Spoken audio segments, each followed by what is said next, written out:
Samantha हमेशा से सोचती थी कि उसके परिवार का घर साधारण था, कुछ खास नहीं। एक शांत पड़ोस में स्थित यह एक आरामदायक 2 मंजिला घर था, जिसमें एक सफेद बाड़ और एक अच्छी तरह से रखा गया बगीचा था। फिर भी जैसे ही वह एक दोपहर धूल भरे अटारी में घूमते हुए उसकी नजर कुछ असामान्य चीज पर पड़ी। दूर कोने में भूली हुई पेटियों के ढेर के नीचे उसने फर्श के तख्तों के नीचे छिपा हुआ एक संकीर्ण ट्रैपडोर देखा। जिज्ञासा पर उसे उत्सुकता हुई। वह घुटनों के बल बैठी और उसे खींचा। नीचे स्थित छोटा सीढ़ीदार रास्ता एक धुंधले बासी सुरंग की ओर जाता था।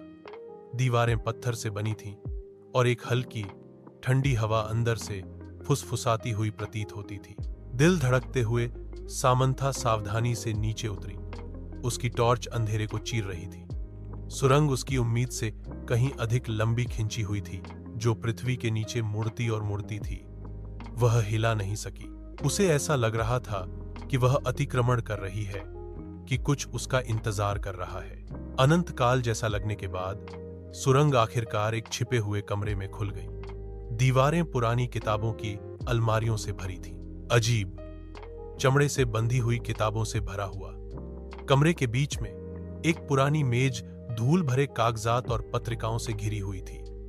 जैसे ही सामंथा दस्तावेजों को पढ़ रही थी, उसके हाथ कांप रहे थे। रिकॉर्ड डीएस ने निषिद्ध अनुष्ठानों और गुप्त समाजों की बात की। उसके परिवार का नाम बार बार उल्लेख किया गया। जैसे जैसे उसने और पढ़ा, उसे एहसास हुआ कि उसके परिवार का इतिहास गहरे रहस्यों से जुड़ा हुआ था। रहस्य यह धन रहने के लिए था।